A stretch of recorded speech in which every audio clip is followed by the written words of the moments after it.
HD. ദേവഗൌഡയുടെ കൊച്ചുമകനും കർണാടകയിലെ sitting എംപിയുമായ Prajwal രേവണ്ണയ്ക്ക് വേണ്ടി ഈ കഴിഞ്ഞ തെരഞ്ഞെടുപ്പിൽ പ്രധാനമന്ത്രി നരേന്ദ്രമോദി നേരിട്ടെത്തിയാണ് വോട്ട് അഭ്യർത്ഥിച്ചത്.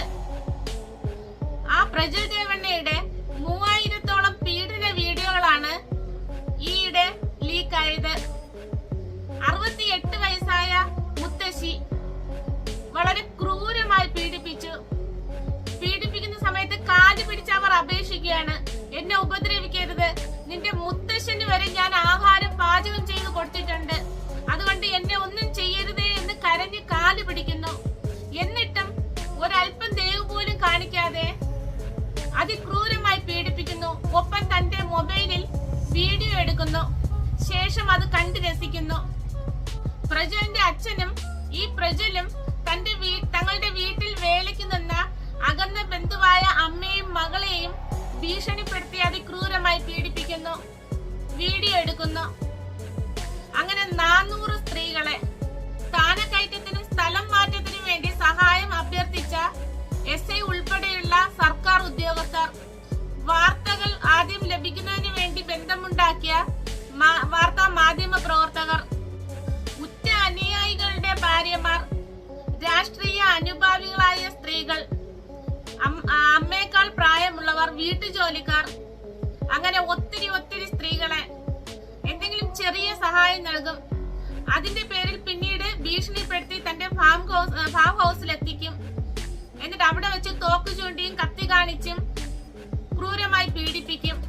ശേഷം വീഡിയോ എടുക്കും. ആ വീഡിയോ കാണിച്ച് പിന്നീട് ഭീഷണിപ്പെടുത്തി വർഷങ്ങളോളം വീണ്ടും പീഡിപ്പിക്കും.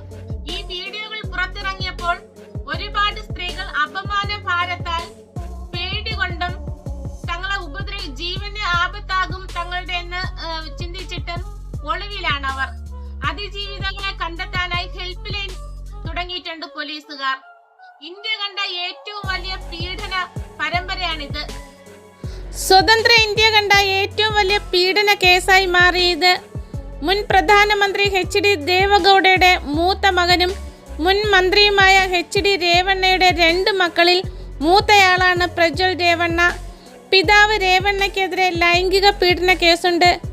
അച്ഛനും മക്കളും ഒരുമിച്ചിരുന്ന് വെള്ളമടിക്കുന്നത് സിനിമകളിൽ കണ്ടിട്ടുണ്ട്. അച്ഛനും മകനും ലൈംഗിക പീഡന കേസ് ഒരുമിച്ച് ഇത് ആദ്യമായാണ് കേൾക്കുന്നത്. ഇങ്ങനെയുള്ള സന്ദർഭങ്ങളിലാണ് ഗൾഫ് നിയമം വരണമെന്ന് ആഗ്രഹിച്ചു പോകുന്നത്. 2 എണ്ണത്തിൻ്റെയും ചുക്കാമണികളെ കട്ട് ചെയ്ത് കളയണം.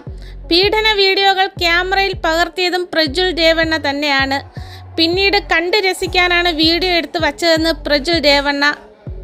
JDSലെ വനിതാ ഭാരവാഹികൾ, പോലീസ് ഓഫീസേഴ്സ്, മാധ്യമ പ്രവർത്തകർ, പാർട്ടി അനുഭാവികളായ സ്ത്രീകൾ ഒക്കെ ഇതിൽ ഉൾപ്പെട്ടിട്ടുണ്ട്. സൈക്കോ പ്രജ്വൽ സെക്സിനിടെ സ്ത്രീകളെ ശാരീരികമായി ഉപദ്രവിക്കുകയും ചെയ്തിരുന്നു. പ്രകൃതി വിരുദ്ധമായി പീഡിപ്പിക്കുന്ന വീഡിയോകളും ധാരാളം ഉണ്ട്. സ്ത്രീകളെ തൻ്റെ അടിമകളായിട്ടാണ് കണക്കാക്കിയിരുന്നത്. 10-ൽ താഴെ സ്ത്രീകൾ മാത്രമാണ് പരാതി നൽകിയിട്ടുള്ളത്. വീഡിയോകൾ പുറത്തു വന്നതോടെ പല സ്ത്രീകളും വീട് വിട്ടുപോയി. പലരുടെയും കുടുംബജീവിതം താളം തെറ്റി. കേസുമായി മുന്നോട്ടു പോയാൽ സമൂഹത്തിനു മുന്നിൽ കൂടുതൽ അപഹാസ്യരാകുമെന്ന ചിന്തയാണ് സ്ത്രീകളിൽ മിക്കവർക്കും ഉള്ളത്.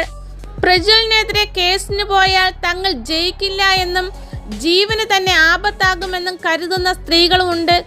ഈ വീഡിയോകൾ ആരും പ്രചരിപ്പിക്കരുതെന്ന കർശന നിർദ്ദേശം പോലീസ് നൽകിയിട്ടുണ്ട്. ഷെയർ ചെയ്താലോ ഡൗൺലോഡ് ചെയ്താലോ വിവര സാങ്കേതിക വിദ്യയിലെ കുറ്റകൃത്യമായി കണക്കാക്കും.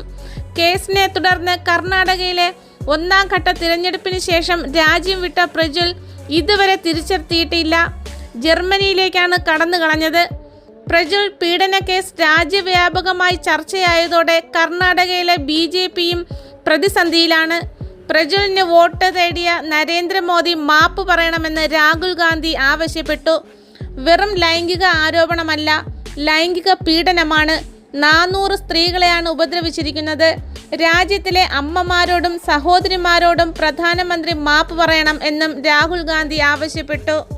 പ്രധാനമന്ത്രി നേരിട്ടെത്തിയാണ് പ്രജ്വലിന് വേണ്ടി വോട്ട് അഭ്യർത്ഥിച്ചത്.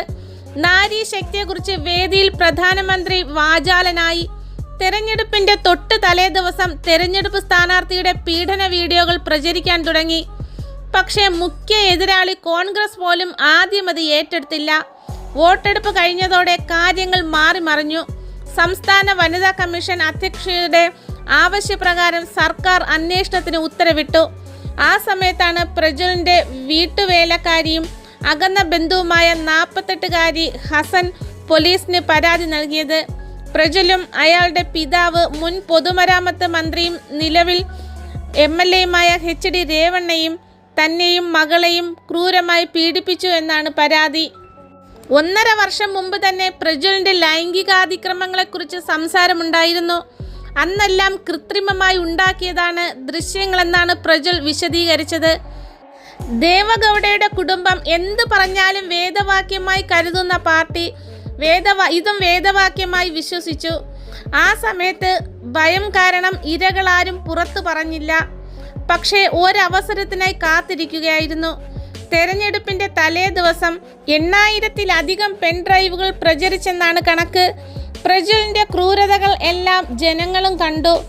JDS വനിതാ വിഭാഗം 40-കാരിയെ തോക്കിൻ മുനയിൽ കീഴ്പ്പെടുത്തിയതിന് കാരണം അമ്മ ഭവാനി തെരഞ്ഞെടുപ്പിൽ തോൽക്കാനിടയായതിൽ ഈ നേതാവിന്റെ ഭർത്താവും ഉണ്ടെന്നായിരുന്നു ആരോപണം. തോക്ക് ചൂണ്ടി പീഡനം. ഈ ദൃശ്യങ്ങളും തന്റെ മൊബൈലിൽ പകർത്താൻ പ്രജ്വൽ മറന്നില്ല. ഈ ദൃശ്യങ്ങൾ നാട്ടുകാരെയും വീട്ടുകാരെയും കാണിക്കാതിരിക്കണമെങ്കിൽ പറഞ്ഞതനുസരിക്കണമെന്നായിരുന്നു ഭീഷണി. പിന്നെയും ആ സ്ത്രീയോട് പക വീട്ടിക്കൊണ്ടേയിരുന്നു. ഇപ്പോൾ അപകടം മണത്ത BJPയും നിയമ നടപടികൾക്കായി സമ്മർദ്ദം ചെലുത്തി. പ്രജ്വൽ തന്നെയാണ് തൻ്റെ കുഴി തോണ്ടിയത്. തനിക്കെതിരെ അപകീർത്തികരമായ വാർത്തകളും കെട്ടിച്ചമച്ച ദൃശ്യങ്ങളും പ്രചരിക്കാൻ സാധ്യതയുണ്ട്. അത്തരം ഗൂഢാലോചന നടക്കുന്നുണ്ട്. അത് തടയണം എന്ന് കോടതിയിൽ സമർപ്പിച്ച ഹർജിയിൽ പറയുന്നു. ദൃശ്യങ്ങളും തനിക്കെതിരെയുള്ള വാർത്തകളും പുറത്ത് വിടരുതെന്നായിരുന്നു ഹർജിയിലെ ആവശ്യം. കോടതി മാധ്യമങ്ങൾ വാർത്തകൾ നൽകുന്നത് കൂട്ടത്തോടെ തടഞ്ഞു. ആ സമയത്താണ് കാർത്തിക്കിന്റെ മുൻ ഡ്രൈവറും മനസാക്ഷി സൂക്ഷിപ്പുകാരനും 7 വർഷം ഒപ്പം ഉണ്ടായിരുന്നതുമായ കാർത്തിക് പ്രജ്വലുമായി തെറ്റിയത്. തന്നെയും ഭാര്യയെയും തട്ടിക്കൊണ്ടുപോകാൻ പ്രജ്വലും അമ്മയും ശ്രമിച്ചു എന്ന് പോലീസിൽ പരാതി നൽകി.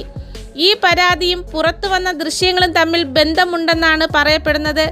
ഭീഷണിപ്പെടുത്തിയപ്പോൾ താൻ തന്നെയാണ് ഹൈഡ്രോപ്പ് സംവിധാനം ഉപയോഗിച്ച് പ്രജ്വലിന്റെ ഫോണിൽ നിന്ന് വീഡിയോസ് പകർത്തിയതെന്ന് കാർത്തിക് സമ്മതിച്ചു.